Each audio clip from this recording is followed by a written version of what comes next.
What up with you guys? You know who it is. It's your boy John Mike, and today we're going to be talking about how to set up a very basic in-ear monitor setup to monitor your tracks, your stems, whatever the case may be, your clicks and all of that good stuff like that. Now, I do stress the word basic. If you have a $50 million sanctuary with a $50,000, $100,000 sound system, this isn't the video for you. So, you know what I mean? There are a million different ways that you can do in-ear monitors, from P16s to AVMs to complex headphone ways, but I'm going to show you a basic way that you can do this very cheap, very inexpensively. All right, so let's start out with what we got on the table here. I got here a little Behringer mixer.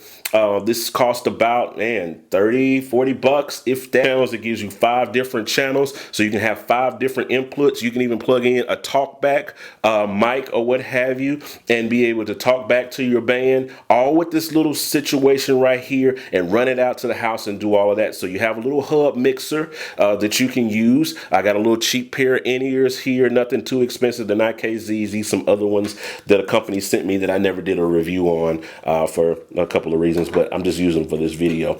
I have a mono to stereo adapter, a stereo to mono adapter that I'm going to talk about in a minute. I have the Elite Core in-ear monitor pack. And then I just have a basic kind of cable that allows me to plug my in-ear pack into this mixer or what have you. Now, let's talk about how to set these up in a couple of different ways that you can go about doing this. Now, if you're running a stereo mix, then you don't really need the stereo to mono thing. You don't really need that. You can literally just plug in, run your in-ear monitor pack straight out of the headphone jack, you know what I'm saying? And then you can run and plug it straight into the bottom of the in-ear pack, and then plug your in-ears right to that or whatever, and boom, you got a simple but effective in-ear monitor setup just like that. Now, if your source is stereo,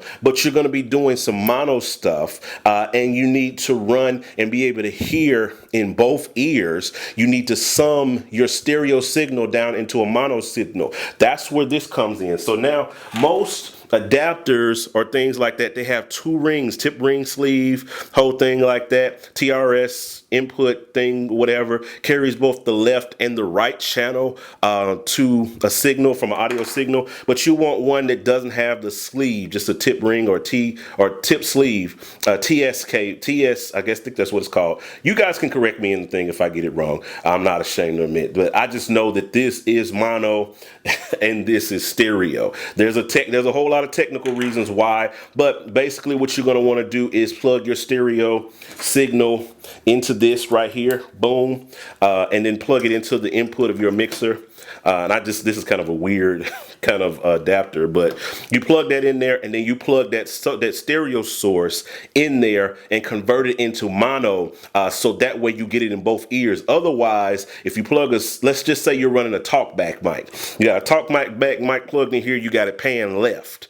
You know what I mean? You got your clicking cues or click or whatever pan, your loop or whatever pan left or pan right or whatever. You know what I'm saying? So you can kind of separate your signal and split it out. That's the reason to sum it down from stereo to mono. You would need something like this. So those of you who are having those issues where you're trying to run things from a mixer like this, or run a whole little situation and set it up yourself, you either need some sort of pack or something because some packs, they do have some in-ear monitor packs that have a mono switch on it that you can use, or you can use an adapter like this to sum it down to stereo, sum it down from stereo to mono, so you can hear it in both ears. Otherwise, you just hear it in one ear. Hope that all makes sense. I know I kind of did a little overkill with that, but I get that question a lot, so I wanted to kind of say, but this is the solution for that situation. Find you an adapter that has the 1 ring on it instead of the 2 rings on it. All right,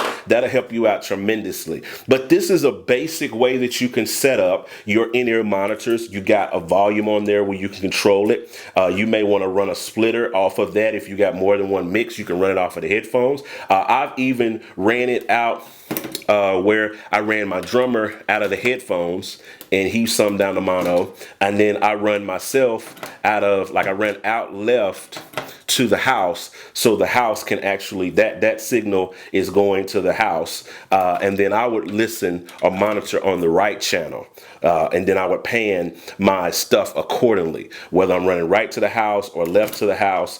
Wherever in my talk back, I would pan that left or pan that right or what have you, depending on which signal I was listening out of or what have you.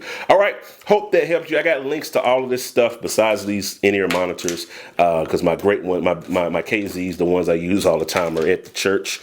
So I just use these for example or whatever. I'm going to put links to everything else in the description or whatever that you can go and check out. But I hope this helped you and gave you a reason to kind of up your game a little bit, instead of going with the whole, a headphone extender or using a headphone amp or whatever the case may be. Maybe this gave you a simple way that you can just kind of set up. All right, guys, that's all I got for today. We'll holler at you guys on the next video. I'm out. Holla at your boy.